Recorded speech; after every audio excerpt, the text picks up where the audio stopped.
தலைமை பொறுப்பு, பொறுப்புணர்ச்சி இதெல்லாம் இவங்களுக்கு சிறப்பாக இருக்கும். ரொம்ப சிறப்பாக நடத்துவாங்க. இவங்க நடத்துகிறத பார்க்கும்போது ஆமாம் அவங்க அப்பா சரியாகவே நடத்தலை, எது சொன்னாலும் சரி சரின்னு கேட்டு போவார், இந்த அம்மா கரெக்டாக இருக்கு அப்படின்ற மாதிரி இருக்கும். அது வரைக்கும்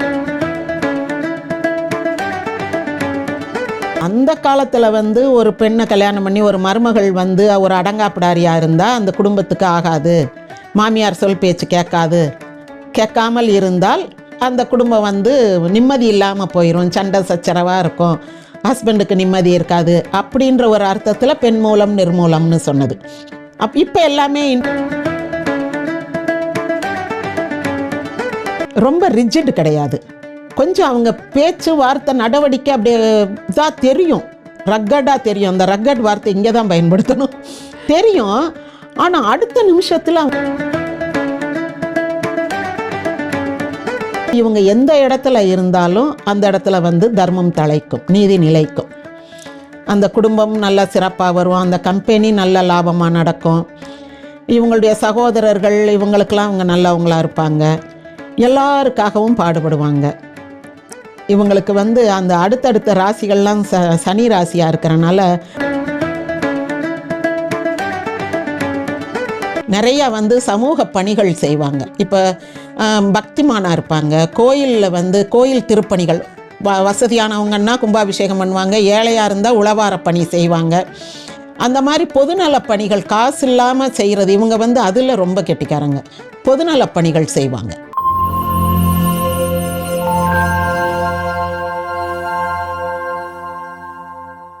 வணக்கம்மா. வணக்கம்மா. தனுசு ராசியில பிறந்தவங்களுடைய வாழ்க்கை எப்படி இருக்கும், அவங்க குணநலம் எப்படி இருக்கும், ஆண்கள் எப்படி இருப்பாங்க, பெண்கள் எப்படி இருப்பாங்க, அதை பத்தி ஒரு விளக்கம் கொடுங்க.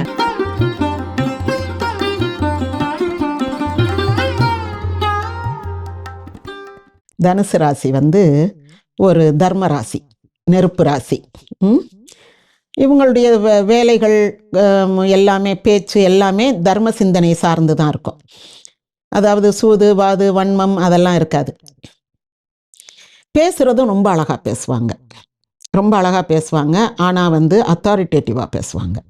கமாண்டு தான் எல்லாம், செய்யாத இவ்வளோதான், படிச்சியா, டியூஷன் போனியா, சாப்பிட்டியா, இப்படித்தான் இருக்குமே தவிர ஏமா சாப்பிடவா, ஏமா படிக்கவா அப்படின்லாம் இருக்காது. ஆசையெல்லாம் இருக்கு. கமாண்டிங் தான், கமாண்டிங் அத்தாரிட்டின்னா அந்த வீட்டுக்கு இவங்க தான்.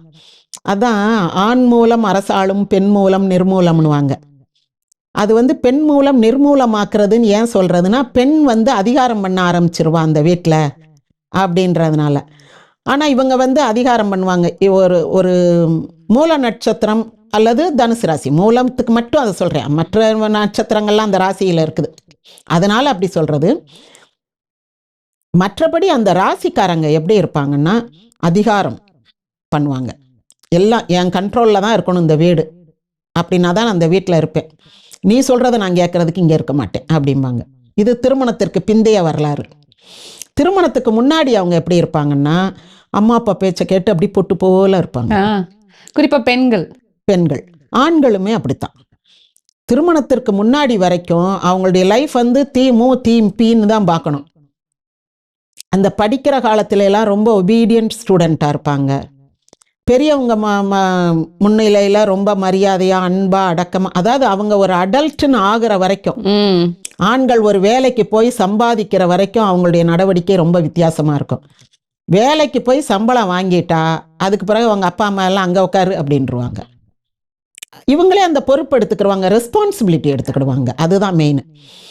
இப்போ நம்ம வேலைக்கு போகிறோம், நம்ம சம்பாதிக்கிறோம், இன்னும் நம்ம காசை ரொம்ப கச்சிதமாக பயன்படுத்தணும், அம்மா அப்பா மாதிரி ஊதாரியாக செலவழிக்கக்கூடாது. உடனே அம்மா அப்பாவை அப்படி குற்றம் சுமத்துவாங்க. குற்றம் சுமத்துறதுனா நீங்கள் சொந்தக்காரங்களுக்கெல்லாம் கொடுத்துட்டீங்க, ரொம்ப ஏமாந்துட்டீங்க, அப்படியெல்லாம் இருக்கக்கூடாது, இப்படித்தான் நான் வாழ்ந்து காட்டுறேன் பாருங்க அப்படின்ட்டு. கரெக்டாக தான் இருப்பாங்க, பட் இருந்தாலும் அவங்கள அக்யூஸ் பண்ணுவாங்க, மற்றவங்களை அக்யூஸ் பண்ணுவாங்க, அல்லது அவங்களுடைய குற்றங்குறைகளை ஓப்பனாக எடுத்து சொல்லுவாங்க. அது வரைக்கும் சொல்லியிருக்க மாட்டாங்க, வேலைக்கு போகிற வரைக்கும் ஒன்றும் பேசியிருக்க மாட்டாங்க.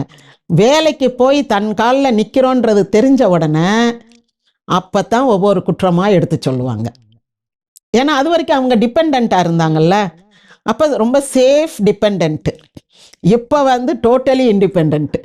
இப்போ வந்து நீங்கள் செய்ததெல்லாம் தப்பு, உங்கள் பேச்செல்லாம் கேட்க முடியாது, நீங்கள் சொன்ன மாதிரிலாம் வாழ்க்கை நடத்த முடியாது, நான் இப்படித்தான் இருப்பேன், இருக்கிறதுனா இருங்க, போகிறதுனா போங்கன்றுவாங்க. இது இயல்பாவே வந்துரும் இல்ல மேம் இந்த குணம்? இயல்பாவே, அதாவது ரெஸ்பான்சிபிலிட்டி எடுக்கும் போது அந்த அதிகாரமும் சேர்ந்து வந்துடும். இவங்க அந்த வீட்டுக்கு ரெஸ்பான்சிபிலிட்டி எடுக்கும் போது அந்த அதிகாரமும் சேர்ந்து வந்துடும். அப்போ அப்பா அம்மாவோ மாமனார் மாமியாரோ இருக்கிறதுனா இரு, போகிறதுனா போ, உன் சின்ன மையன் வீட்டுக்கு போறியா போய்க்கோ, இங்கே இருந்தால் நான் சொல்கிற பேச்சு கேட்டு இருக்கணும் அப்படின்னு ஆண்களோ பெண்களோ யாராக இருந்தாலும் அந்த பொறுப்பு எடுத்துக்கிறவாங்க. தலைமை பதவி, இதுவும் ஒரு லீடர்ஷிப் ராசி. மேஷம், சிம்மம், தனுசு மூணுமே அந்த ஃபயர் ராசின்றமே தர்ம ராசி, லீடர்ஷிப் ராசி. அதனால இது வந்து ஒரு தலைமை பொறுப்பு ஏற்ற உடனேயே ஒரு அதுக்கான குணம் வந்துரும் இல்ல மேம்? எல்லாத்தையும் மாற்றிடுவாங்க. எல்லாம் மாற்றி இங்கே இருக்கிறது அங்கே போயிடும், அங்கே இருக்கிறது இங்கே வந்துடும். இப்போ வந்தால் டோட்டலாக ஆஃபீஸே மாறி இருக்கு. என்னப்பா அவர் எங்கே இருந்தார், அவர் அங்கே அந்த ரூமில் இருக்கார். ஏன் மேடம் வந்து புதுசாக வந்திருக்காங்கல்ல, எல்லாம் மாற்றிட்டாங்க. வீடோ வாசலோ சொந்தக்காரங்களோ எல்லாம் மாறிடுவாங்க. அதுக்கு பிறகு டோட்டலி இவங்க கண்ட்ரோல், இவங்க பார்வைக்குள்ளே வந்துடும். அந்த மாதிரி அந்த தலைமை பொறுப்பு, பொறுப்புணர்ச்சி இதெல்லாம் இவங்களுக்கு சிறப்பாக இருக்கும். ரொம்ப சிறப்பாக நடத்துவாங்க. இவங்க நடத்துகிறத பார்க்கும்போது ஆமாம் அவங்க அப்பா சரியாகவே நடத்தலை, எது சொன்னாலும் சரி சரின்னு கேட்டு போவார், இந்த அம்மா கரெக்டாக இருக்கு அப்படின்ற மாதிரி இருக்கும். அது வரைக்கும் அது ஒரு சின்ன பொம்பளை பிள்ளையாக வந்துட்டு போயிருக்கும் அந்த ஆஃபீஸ்க்கு. திடீர்னு அதுங்க அந்த எம்டியோ ஏதோ ஒரு போஸ்ட் கொடுத்த உடனே எல்லாத்தையும் கம்ப்ளீட்டாக மாற்றிடுவாங்க. ஆனால் நல்லாயிருக்கும். ஓகே, குறிப்பா இந்த பெண் மூலம் நிர்மூலம் அப்படின்னு நீங்க சொன்னீங்க, இதற்கான பொருள் என்ன? நிஜமாவே அவங்க வாழ்க்கை இந்த மாதிரி ஸ்ட்ரகிளா தான் இருக்குமாமா? ஒரு ஸ்ட்ரகிளும் இருக்காதுமா. அதாவது அந்த காலத்தில் வந்து ஒரு பெண்ணை கல்யாணம் பண்ணி ஒரு மருமகள் வந்து ஒரு அடங்காப்பிடாரியாக இருந்தால் அந்த குடும்பத்துக்கு ஆகாது, மாமியார் சொல் பேச்சு கேட்காமல் இருந்தால் அந்த குடும்பம் வந்து நிம்மதி இல்லாமல் போயிடும், சண்டை சச்சரவாக இருக்கும், ஹஸ்பண்டுக்கு நிம்மதி இருக்காது அப்படின்ற ஒரு அர்த்தத்தில் பெண் மூலம் நிர்மூலம்னு சொன்னது. இப்போ எல்லாமே இண்டிவிஜுவல் ஃபேமிலிஸ் தானே. அப்போ அவங்கவுங்க கண்ட்ரோலில் அவங்கவுங்க ஃபேமிலி வரும்போது நல்லா தானே நடத்துவாங்க. ஹஸ்பண்டை வந்து நஷ்டப்பட வைக்கிறதோ, பிள்ளைகளை வந்து படிக்காமல் விடுறதோ அப்படியெல்லாம் செய்ய மாட்டாங்கல்ல. அவங்க ரெஸ்பான்சிபிலிட்டி எடுத்து தானே அந்த தனி குடும்பத்தினுடைய தலைவி தலைவனாக இருக்காங்க தனுசு ராசிக்காரங்க. அப்போ ஆட்டோமேட்டிக்காக அவங்க வந்து நல்லா தான் கொண்டு வருவாங்க. கூட்டு குடும்பத்தில் அந்த காலத்தில் வந்து மாமியார் தான் ஹெட் ஆஃப் தி ஃபேமிலி. அப்போ இவங்க மாமியார் பேச்சை வந்து கேட்க மாட்டேன்னு சொல்லும் போது அந்த குடும்பம் நிர்மூலமாக போயிடும். அதனால அப்போ சொன்னது, கூட்டு குடும்பங்களில் கூட இப்போ இந்த மூல நட்சத்திரத்து பெண் இருந்து அது பேச்சை எல்லாரும் கேட்டாங்கன்னா வீடு அமைதியாக இருக்கும். நீ வந்து பேசாமல் இரு அப்படின்ட்டு மாமியார் பேச்சை கேட்டு தான் நீ நடக்கணும்னு சொன்னால் அது வெளியே போயிடும், அவ்வளோதான். குறிப்பா மாமனாருக்கு ஆகாது அப்படின்னு சொல்லுவாங்களே மூலம்? இதேதான் மாமனார், அதில் முதல் பாதம், 2ஆம் பாதம், 3ஆம் பாதம், ஒவ்வொரு பாதமும் ஒவ்வொருத்தருக்கு ஆகாது. எல்லாமே புகுந்த வீட்டினருக்கு தான். பிறந்த வீட்டுக்கு ஒன்றும் பிரச்சனை கிடையாது. பிரச்சனையே இதுதான், இவங்க வந்து தன்னிஷ்டப்படி தான் எதுவும் செய்வாங்க. சுய முடிவுகள் எடுப்பதில் வந்து கெட்டிக்காரங்க, கொஞ்சம் அவசர புத்திக்காரங்க தான். தப்பாக முடிவெடுப்பாங்க, அப்புறம் அதை சரின்னு நியாயப்படுத்துவாங்க. அந்த முடிவுகள் சரியா இருக்குமாமா? அதுக்கு அனுபவத்தில் தானே வரும், எடுத்த எடுப்பில் வராது இல்லையா. கொஞ்சம் அவங்க அனுபவப்படணும், அனுபவப்பட்டு வரும்போது தான் அதை மாற்றிக்கிடுவாங்க. இவங்க சிம்மராசி மாதிரியெல்லாம் கிடையாது, முடிவெடுத்துட்டு ஆமாம்னு சொல்கிறது கிடையாது. முடிவெடுத்துட்டு கொஞ்ச நாள் அதோட ஸ்ட்ரகிள் பண்ணுவாங்க. நம்ம சொன்னதை எல்லாரும் ஃபாலோ பண்ணணும்னு ஸ்ட்ரகிள் பண்ணுவாங்க. அப்புறம் அது நடக்காதுன்னு விட்டுருவாங்க. இவ்வளோ ஸ்ட்ராங்காக இருக்காங்க. ஸோ இவங்களுக்கு அமையக்கூடிய பார்ட்னர் எப்படி இருக்குமா? அதாவது இந்த டைவர்ஸ் ஆகிற ராசியில் மேஷம், சிம்மம், தனுசு 3 உண்டுன்னு சொல்லுவாங்க. ஆனால் தனுசு ராசிக்காரங்க வந்து கொஞ்சம் ஃப்ளெக்சிபிள் தான், ரொம்ப ரிஜிட் கிடையாது. கொஞ்சம் அவங்க பேச்சு வார்த்தை நடவடிக்கை அப்படியே தான் தெரியும், ரக்கடாக தெரியும். அந்த ரக்கட் வார்த்தை இங்கே தான் பயன்படுத்தணும் தெரியும். ஆனால் அடுத்த நிமிஷத்தில் அவங்க அப்படியே ஃப்ளெக்சிபிள் ஆயிடுவாங்க, பணிஞ்சு போயிடுவாங்க. அதனால இவங்க கிட்ட வந்து 2 கேரக்டருமே இருக்கும். அதான் அடிப்படையில் இவங்க நியாயவான்கள். அதனால வந்து கொஞ்சம் அதிகாரம் பண்ணினாலும் அடுத்த நிமிஷம் அவங்க பணிஞ்சு போயிடுவாங்க. அதனால இவங்களுடைய திருமண வாழ்க்கை வந்து சிறப்பாக இருக்கும். இன்னொன்று, இவங்க வந்து கடுமையான உழைப்பாளிகள், ஒரு குடும்பத்துக்காக நல்லா உழைக்கக்கூடியவங்க, இல்லை ஒரு ஆஃபீஸ்லனாலும் லாங் டைம் உழைக்கக்கூடியவங்க, சின்சியராக உழைப்பாங்க. அந்த இவங்ககிட்ட சின்சியரிட்டி, லாயல்ட்டி எல்லாம் இருக்கும். யாரையும் ஏமாற்ற மாட்டாங்க, பொய் சொல்ல மாட்டாங்க. அதாவது பொய், சின்ன சின்ன பொய் யாருன்னு சொல்கிறது தான். மற்றபடி அந்த டெலிபரேட்டாக ஒரு தவறு செய்ய மாட்டாங்க. அதனால வந்து இவங்க எந்த இடத்துல இருந்தாலும் அந்த இடத்துல வந்து தர்மம் தழைக்கும், நீதி நிலைக்கும். அந்த குடும்பம் நல்லா சிறப்பாக வரும், அந்த கம்பெனி நல்ல லாபமாக நடக்கும். இவங்களுடைய சகோதரர்கள் இவங்களுக்கெல்லாம் அவங்க நல்லவங்களா இருப்பாங்க. எல்லாருக்காகவும் பாடுபடுவாங்க. இவங்களுக்கு வந்து அந்த அடுத்தடுத்த ராசிகள்லாம் சனி ராசியாக இருக்கிறனால அடிமை மாதிரி உழைப்பாங்க. சகோதரர்களுக்காக இருக்கட்டும், குடும்பத்துக்காக இருக்கட்டும், அந்த அந்த மாதிரி அடிமை மாதிரி உழைப்பாங்க. இவங்களுடைய ஹஸ்பண்ட்ஸு ஒய்ஃப்ஸ் எல்லாம் வந்து கொஞ்சம் புத்திசாலிகளாக இருப்பாங்க. இவங்களை வந்து எப்படி டேக்கிள் பண்ணுறதுன்னு அவங்களுக்கு தெரியும். இது கொஞ்ச நேரம் கத்த விட்டுருவோம், அப்புறம் சரியாயிரும் அப்படின்னு விட்டுருவாங்க.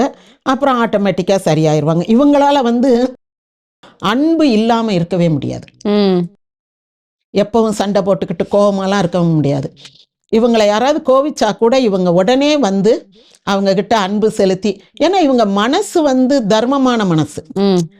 ஒரு டிஃபரன்ஸ் ஆஃப் ஒப்பீனியன் தானே தவிர அந்த ஆள் வந்து ஆகாது, நமக்கு வேண்டாம் அப்படி நினைக்கிறவங்க கிடையாது.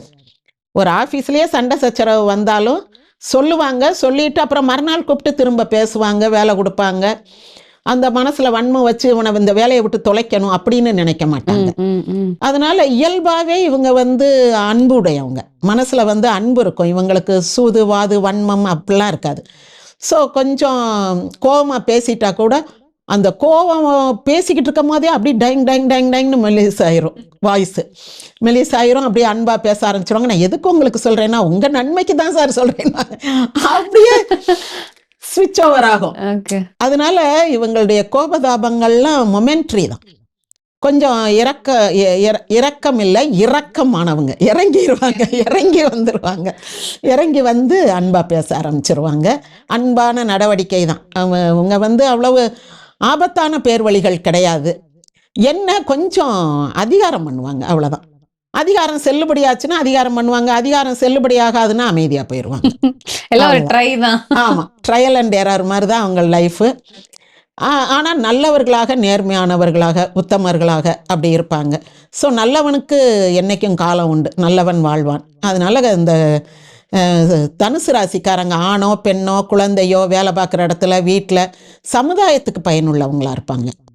நிறையா வந்து சமூக பணிகள் செய்வாங்க. இப்போ பக்திமானாக இருப்பாங்க. கோயிலில் வந்து கோயில் திருப்பணிகள், வசதியானவங்கன்னா கும்பாபிஷேகம் பண்ணுவாங்க, ஏழையாக இருந்தால் உழவார பணி செய்வாங்க.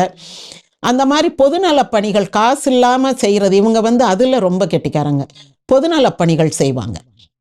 தனுசு ராசிக்காரங்க வந்து அவங்களால என்ன முடியுதோ, ஒரு குழந்தைகளுக்கு செய்கிறது, ஒரு அனாதைகளுக்கு சாப்பாடு போடுறது, மாதம் ஒரு நாள் நான் பணம் கட்டிடுறேன், ஒரு அனாதை ஆசிரமத்துக்கு மாதம் ஒரு வருஷத்துக்கு ஒரு தடவை நான் ட்ரெஸ் எடுத்து கொடுத்துட்றேன். இந்த மாதிரி தனுசு ராசி குழந்தையாக இருந்தால் கூட ஒரு ஏழை பிள்ளைக்கு ஒரு பென்சில் பேனா கொடுக்கறதுல இருந்து இவங்க எல்லாருக்கும் வந்து ஏதாவது தர்ம காரியங்கள் அவங்களுக்கு முடிஞ்ச மட்டும். ஆனால் பெருசாக தெரியாது.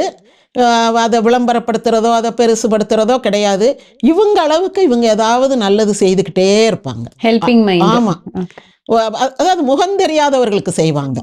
தான் கூட இருக்கிறவங்களுக்கு ஹெல்ப் பண்ணுறது வேற, முகந்தெரியாதவர்களுக்கு செய்வாங்க. அதெல்லாம் பார்க்கும்போது கொஞ்சம் வியப்பாக இருக்கும். இது என்ன நீங்கள் சொன்ன மாதிரி இவ்வளோ அடங்காப்பிடாரி மாதிரி பேசுது, ஆக்ரோஷமாக பேசுது, நான் சொன்னதான் சரின்னுது, அப்புறம் பார்த்தா அங்கே போய் என்னமோ உதவுது, அவங்க ரொம்ப நல்லவங்கன்றாங்களே அப்படின்ற மாதிரி இருக்கும். எல்லாமே மொமெண்ட்ரி தான்.